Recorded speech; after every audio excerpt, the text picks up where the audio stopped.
We don't have an MWBE program, but because of the program we have, we are able to put more teeth in our program and be able to ensure that we have the participation. And even though this is a race and gender neutral program, 90% plus of our small businesses are minority or women-owned businesses. So we're very proud of that. And you did bring up the disparity study. And one of the things we're proud of is that Metro is the only local agency that did not have disparity across the board. Now, we do have a couple of areas we need to work on, but we're the only ones that didn't have disparity across the board, which shows our program is being very effective. So in regards to the other and undetermined categories, what that category makes up is Caucasian males, which, we identified as Caucasian males. It also makes up corporations. And then a very small percent of that is firms that we cannot identify their race or their gender or their business status. We use B2G now. We've been using B2G now since 2008, I believe. And so we collect data on all contracts that Metro awards. We have a full-time staff dedicated to just collecting that data and putting it in B2G now. And we use several methods to try to identify. First, firms can self-identify. We can't make them do it, but they can self-identify. If they got any certification, we can find that information through that. We also will go online and search the internet and see if we can make a determination there. So that small percent that we haven't been able to identify, it's after taking all of those measures. But I wanted you to understand the majority of that category is Caucasian males and corporations. Well, first, Metro has fair and open competition. And so we don't have any set asides or anything. It's all competition. But when you're looking at this chart, you really can't compare one year to the next. Metro contracts different things every year, and our contracts can be for multiple years. So say, a certain group is awarded a contract, it may be 5 years before that contract comes back around for us to reissue. So again, it's not apples to apples if you're looking from year to year. But yes, Metro does have targeted outreach, especially in the groups that was identified in the disparity study. And we also created an advisory committee.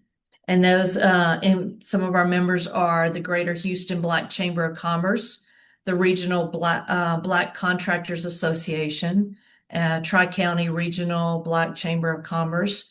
And then we had 3 women organizations also in there. Again, these are targeted to address the needs of what was identified in the disparity study. Metro also offers year-round free training. We call it Metro Business University. And in that training, it includes free OSHA training, how to access capital, and how to do business with Metro, and along with a variety of others. We have a business assessment where we will meet one-on-one with a firm and try to find out where are they in that place. They may not be ready to prime a contract. Maybe they don't have the capital or the experience, but then we'll start getting them on maybe informal contracts, start them on something small to let them build up that experience and also learn how to do business with Metro. When you do business with a public agency, there are a lot of rules and regulations. And so we start training them so they're prepared to deal with that. And we build them up. And we offer events like Meet the Buyers, so they can get face to face with a buyer, meet our project managers, find out what it is that Metro is going to be procuring in the future. A lot of it is what I was previously talking about, the programs we have. One thing, and I know there was a time our goal was to try to make all of our small business subs primes. Well, Metro can't control that. Some of them don't want to be primes. And then also, Metro may not be the only firm they're doing business with. It takes a lot to be a prime. So we can't control that. But what we can is we can develop them. And even if they don't have the desire to move up to the prime level, we can make them very strong subcontractors and help them develop and grow their firms. And Metro doesn't just develop them to be Metro contractors. We develop them so they're ready to go out and get contracts with other firms. So, Metro buys everything, parts, buses, trains. So those kind of areas, it's very hard to put a goal on. But so we do go after goals on any contract we can. We have an aspirational 35% goal. But if we have a project and maybe it's IT is very difficult because, it's very specialized and Metro has the programs that they have. But if we could get 10%, we'll put a 10% goal on it. So we try to get participation wherever we can. We have identified some areas that is where we're not seeing participation, and we created a gap list. And this gap list identifies all these areas. And the purpose of that is as I said before, when we set a goal, we have to have capacity. We have to have small and disadvantaged businesses that can do the work. If we don't have them, we can't put a goal on the contract. So with this gap list, it's to identify these areas and then start looking for these firms that can do this work so we can start setting goals on it. And, a lot of it is rail related. Metro built this rail system, but it has to be maintained. So the firms that built it don't necessarily live here in Houston. And so we're looking for firms that can help in the maintenance of it. And so that's just a few, some of it's IT, we have a long list of things. So we've got that, and that's what we're working for. And every time we're out at an event, we're looking for these types of firms. We work closely with partners to try to find these types of businesses that we can get. And we've had some that have been very successful. One of the things that we find to be a barrier to some firms is bonding and access to capital.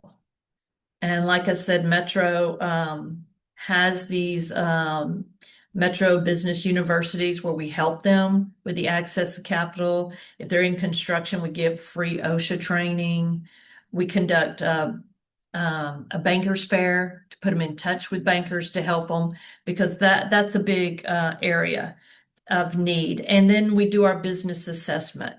Where are you in your journey? And maybe you're not where you have the capital so that you're ready to grow. But again, when you look at this chart and you're comparing year to year, it's not apples to apples.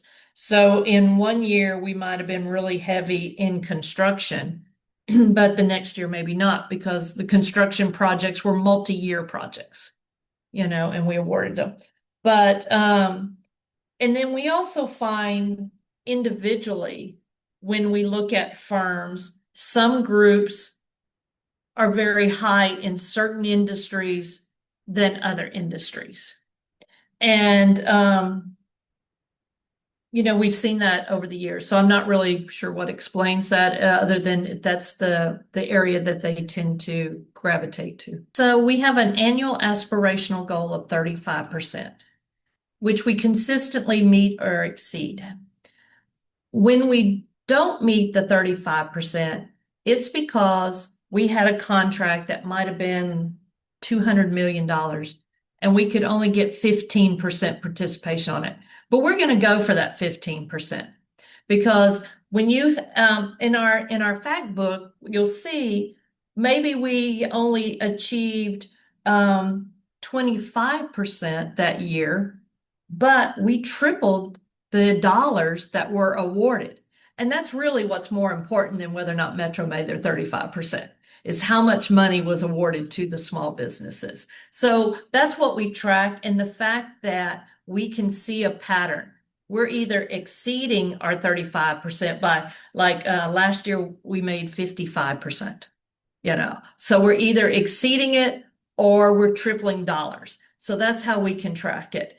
And then one of the things for the growth of our firms, we work very closely with them.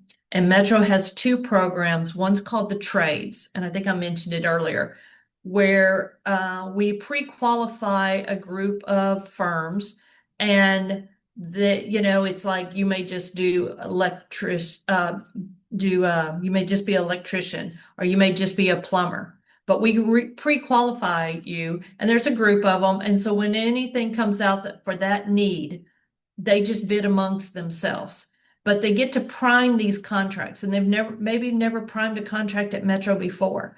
And this gives them the opportunity to learn how to do business with Metro and then be ready to take the next step. And this next step is our IDIQ contract, which are bigger contracts, but again, they're pre-qualified. We have several firms, and they handle those bigger construction type projects. Metro has always been part of the interagency mentor protege program. And I'm actually proud to say when it first got started, we were the only firm, the only agency who saw it all the way to the end and actually graduated firms. And now it's grown, but last year Metro created its own mentor protege program. And this way we can develop firms um, so that they have direct experience on how to do business with Metro.